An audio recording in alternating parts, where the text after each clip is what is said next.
Riley. It's time to put Marcellus on the spot and get into some of today's hot-button stories in a segment we like to call Tell Us Marcellus. All right. Let's start in Denver, where Emmanuel Sanders was heated after the Broncos lost to the Rams yesterday, calling the league soft because he was called for taunting after a long catch. The penalty ended up derailing a potential touchdown drive, and the Broncos had to settle for a field goal in a game they lost by 3 points. All right, tell us, Marcellus, do you have an issue with Sanders calling the league soft? Yeah, I do. I have an issue with anybody when you do something you shouldn't do, and then you really get mad at the fact that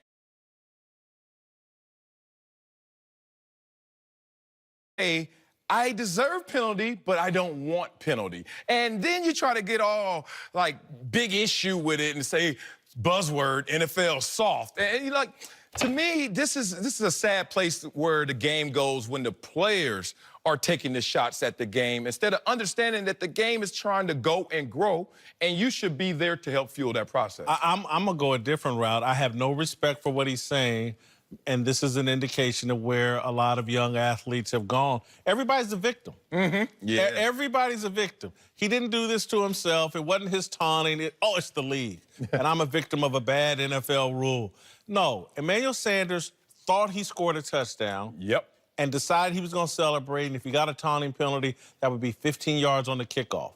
When they ruled, oh, no, you actually touched down at the 1. You were touchdown. He wasn't planning on that. He thought he had scored a touchdown. So now that backs him up to the 16-yard line, 3 plays, kick a field goal, cost his team 4 points, basically. And they lost the game by 3 points. And instead of being man enough to say in front of the media and all your teammates, man, I did something really foolish and stupid, cost us some points, and it ended up costing us a game, and it will never happen again. Like the Breland Speak said, I did say it'll never happen again. He plays the victim card, which I'm just tired of from young athletes. Yeah, I mean, I don't want to go big picture maturity, but certainly as a professional, your professionalism comes into call and into play, and your maturity as a player, because that's an obvious moment where you have to eat it. There's an obvious moment where you just got to say, that's on me. Because by the letter of the rule and the spirit of the rule, you're in violation, but you're now saying mercy me after I'm the one who did the violation. All right, let's move to college football, where Florida coach Dan Mullen got into a heated exchange with Vanderbilt's head coach Derek Mason after a targeting call against a Florida linebacker who hit a defenseless Vandy player on a punt return. All right, tell us, Marcellus, are you actually okay with the coaches getting into it here? I am, man, and I'm feeling the internal contradiction, even me, the father, trying to say, yeah, go out there and fight for your team. I wouldn't tell this to my son, but certainly there are a few moments in professional sports that are gift wrapped like this for a coach, because every single player has always looked at their coach and said, I wonder if he can do this, the stuff he's barking at me to do. And more importantly, will he do this? Would he do this? And then you get a moment like this where you can say, I'm the 12th man on the field, y'all. I'm coming across this white line to let you know I'm fighting for you guys. So, yeah, you shouldn't try and find these moments, but when they present themselves, Dan Mullen, Derek Mason, go get it for your team. The momentum, I believe, in this game swung Florida's way after this, and so it worked better for Dan Mullen. Although, look, I felt like Derek Mason had every right to go out there. His player was hurt, and I'm sure he said something about, hey, man, that's a dirty hit. I hope you ain't coaching him that way, or said something that sparked this. I don't blame Derek Mason. I saw the Vanderbilt players all hyped and everything afterwards, but the momentum actually swung to Florida. They came back and won the game, kind of blew up in Vanderbilt's face. Fun fact, full disclosure, Dan Mullen and Chip Kelly coaches at Columbia University, the Columbia University. So that you know there's greatness in football even there at our academic school. All right, to Houston, where the Bills lost to the Texans after a couple of Nathan Peterman interceptions.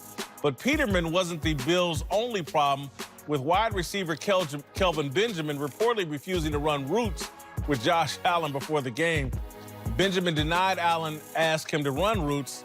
All right, tell us, Marcellus, is Benjamin getting too much heat for this? He is, man, and I wish, man, he should have been honest 100 in the moment, but I understand his reputation precedes him, and he didn't think that people would go to bat for him. But I heard you, Kelvin. Here's the thing. Hey, rookie, Hey, rookie quarterback, you know we have practice every day, right? Don't get out here and now tell me we got to practice a little bit more for all these reporters and their viewing purposes instead of handling business before we get to the game. Because I got my pregame routine, and it doesn't include doing extra reps for you. That's not going to help me. And veterans know this. You don't disrupt someone's pregame ritual. On a network that is showing all these baseball playoffs, Fox, the great network, I see commercial after commercial talking about pregame rituals. You don't mess with a guy's pregame ritual, and he went out there and did it. Yeah, I'll tell him to shine off. You can start a new ritual when you're Kelvin Benjamin and you're being close to getting run out of the league. You got this bad reputation. I knew you. Look, man, Josh Allen,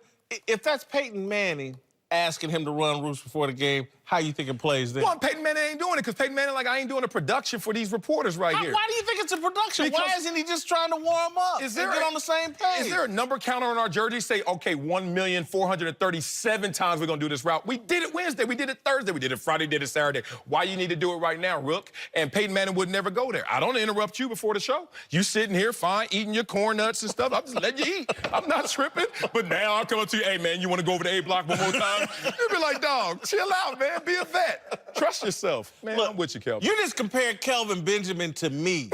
I'm the gold standard. Kelvin Benjamin's, he's scout team. He's a dumpster fire. Yeah, Coming up, he's out. Was there actually a silver lining in the Raiders' London disaster? We get into that and the best and worst of social media. Next. This is the not for sale Kia